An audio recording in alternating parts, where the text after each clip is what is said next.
নমস্কার বন্ধুরা, railway group D অ্যাসপিরেন্টদের জন্য একটা দুঃসংবাদ। কেন বলছি এই ভিডিওতে আমি তোমাদের ডিটেলসে বলছি।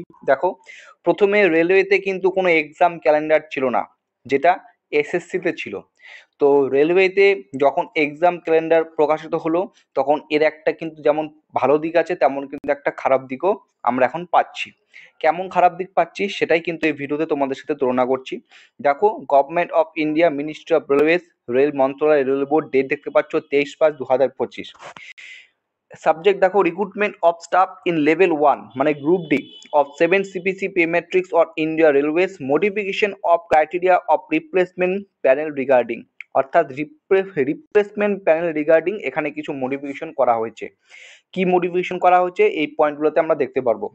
Attention is invited to board's letter number দেখতে পাচ্ছ date 15/3/2022, vide which zonal railways were advice to seek replacement list from railway recruitment cell for level 1 recruitment as per their needs and availability of vacancies in the event of any shortfall on account non-joining, resignation, demise of the candidate within the stipulated period। মানে বলছে এই বোর্ডের যে 15/3/2022 তারিখের যে চিঠির letter নম্বরটা রয়েছে এর প্রতি এখানে দৃষ্টি আকর্ষণ করা হচ্ছে, এবং এই চিঠিতে জোনাল রেলওয়েকে তাদের চাহিদা এবং শূন্যপদগুলি প্রাপ্যতা অনুসারে লেভেল 1 নিয়োগের জন্য আরআরসি থেকে প্রতিস্থাপন তালিকা চাইতে বলা হয়েছে যদি নির্ধারিত সময়ের মধ্যে প্রার্থীর যোগদান, পদত্যাগ বা মৃত্যুর কারণে কোনো ঘাটতি দেখা দেয়। ঠিক আছে, যেটা আগে হতো, কিন্তু এক্ষেত্রে সেটা পরিবর্তন করা হয়েছে। আমি উদাহরণস্বরূপ তোমাদের এখানে বুঝিয়ে দেবো। 2 নম্বর পয়েন্টটা দেখো, the decision has since been reviewed মানে সিদ্ধান্তটি পর্যালোচনা করা হয়েছে, অ্যান্ড এবং it has been decided that এবং এটা সিদ্ধান্ত নেওয়া হয়েছে যে no replacement panel are to be given against non joining, resignation, demise of the selected candidates as recruitment in the pay level 1 is now done annually. Important point, ঠিক আছে। তো এখন থেকে যেটা সিদ্ধান্ত নেওয়া হয়েছে যে নির্বাচিত প্রার্থীদের যোগদান, ঠিক আছে, বা কেউ পদত্যাগ করলো অথবা কারো কোনো কারণবশত মৃত্যু হলো, সে বিরুদ্ধে কোনো প্রতিস্থাপন রিপ্লেসমেন্ট প্যানেল দেওয়া হবে না, আর রিপ্লেসমেন্ট প্যানেল এখানে আসবে না। কারণ কি এখানে কারণ বলেছে, কারণ লেভেল 1 যে নিয়োগ এখন কিন্তু অ্যানুয়ালি অর্থাৎ প্রত্যেক বছর হচ্ছে। Point number 3. The above instruction will be applicable in all future recruitments from open market in level 1 and to the notification issued under CEN 08/2024। উপরে নির্দেশাবলী লেভেল 1 এর খোলা বাজার থেকে ভবিষ্যতে সকল নিয়োগের ক্ষেত্রে এবং CEN 08/2024 এর অধীনে জারি করা বিজ্ঞপ্তির ক্ষেত্রে প্রযোজ্য হবে।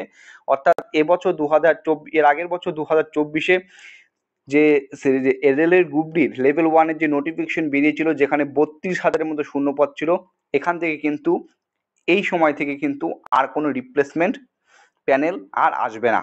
ওকে, এখন ফর এক্সাম্পল উদাহরণস্বরূপ তোমাদের একটা বুঝিয়ে দিচ্ছি। মনে করো ডিভি এবং মেডিকেল মিলিয়ে, অর্থাৎ ডিভি এবং ডকুমেন্ট ভেরিফিকেশন এবং মেডিকেলে সাকসেসফুল হয়েছে, তাদের নাম প্যানেলে আসলো। ঠিক আছে, মনে করলাম, ধরে নিলাম এরকম 100 জনের নাম সেই প্যানেলে আসলো এবং তাদের জয়নিং লেটারও আসলো। এর মধ্যে দেখা যায় অনেক ছাত্র যারা এসএসসিতে, সেন্ট্রালের যে এসএসসি রয়েছে সেখানে অনেকে ফর্ম ফিল আপ করে, বা আমাদের রাজ্যভিত্তিক যে সমস্ত পরীক্ষা হয়ে থাকে, স্টেট লেভেলে যে সমস্ত পরীক্ষা হয়ে থাকে সেখানে অনেকে এক্সাম দিয়ে থাকে, বা রেলেরই লেভেল 1 বাদে লেভেল 2, লেভেল 3, লেভেল 4, লেভেল 1-এর থেকে যে সমস্ত আর উচ্চপদ রয়েছে সেখানে তারা ফর্ম ফিল আপ করে থাকে। ঠিক আছে, এরূপ ক্ষেত্রে দেখা গেল যে এই 100 জনের প্যানেল যাদের নাম আসছে এবং যাদের জয়নিং লেটার এসেছে, এদের মধ্যে দেখা গেল নন জয়নিং, কেউ জয়নিং করেনি, এরূপ প্রার্থীর সংখ্যা 10 জন। কারণ কি হতে পারে, সে অন্যান্য এক্সামে, এসএসসির যে কোনো এক্সামে শর্টলিস্টেড হয়ে গেছে, ফাইনাল ডকুমেন্ট ভেরিফিকেশন হয়ে গেছে একদম অন্তিম পর্যায়ে, অথবা স্টেট লেভেল যে কোনো এক্সামে সে ক্র্যাক করেছে, বা রেলওয়ে আপার কোনো লেভেল এক্সামে সে ক্র্যাক করেছে। ধরে নিলাম ফর এক্সাম্পল এখানে 9 জয়নিংয়ের প্রার্থীর সংখ্যা 10 জন। এবার হচ্ছে রেজিগনেশন অর্থাৎ পদত্যাগ করা। ধরে নিলাম যে লেভেল 1-এ ধরে নিলাম যে এখানে প্রার্থী জয়েন করেছে, ঠিক আছে, কিছু জন প্রার্থী জয়েন করেছে, কিন্তু পরবর্তীকালে দেখা গেল জয়েনিং করার পরও 1 বছর, 2 বছর পরে, 6 মাস বা 3 বছর পরে কি হলো, আরও উচ্চতর পদে অনেকে চাকরি পেলো।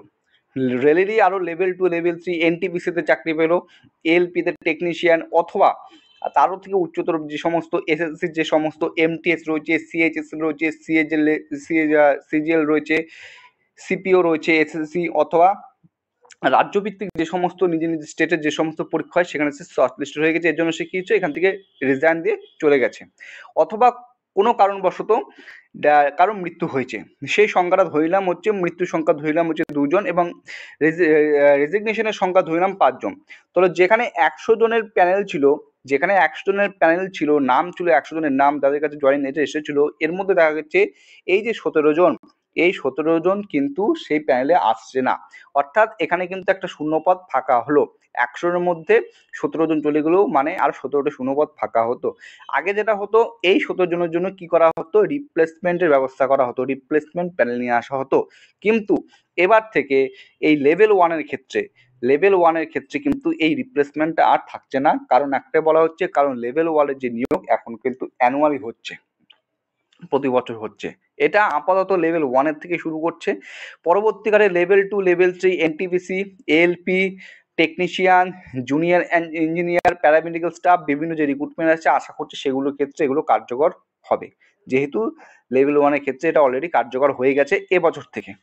অর্থাৎ একদিকে যেমন ভালো এক্সাম ক্যালেন্ডার আসে প্রত্যেক বছর ঠিক একইভাবে, এটাও কিন্তু একটা মানে একটা নেগেটিভের দিক, প্রার্থীদের জন্য একটা খুবই দুঃসংবাদ, কারণ রিপ্লেসমেন্ট কিন্তু প্যানেল কিন্তু আর আসছে না। নন জয়নিং, রেজিগনেশন বা ডিমাইস ইত্যাদির কারণে যদি কেউ সেখানে ফাঁকা থাকে, শূন্যপদটা যদি ফাঁকা থাকে, সেক্ষেত্রে কিন্তু কোনো রিপ্লেসমেন্ট আর আসবে না, কোনো রিপ্লেসমেন্ট প্যানেল আসবে না।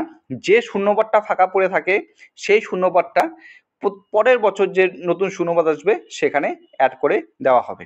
এই আপডেটটা কিন্তু উঠে আসছে, যেটা সম্পূর্ণরূপে তোমাদের এখানে বোঝানোর চেষ্টা করলাম। তো নিজেদের মতামত অবশ্যই শেয়ার করবে এবং নোটিফিকেশনটি অলরেডি কিন্তু টেলিগ্রাম চ্যানেলে শেয়ার করে দেওয়া হয়েছে। ঠিক আছে, চলো, জয় হিন্দ, জয় ভারত।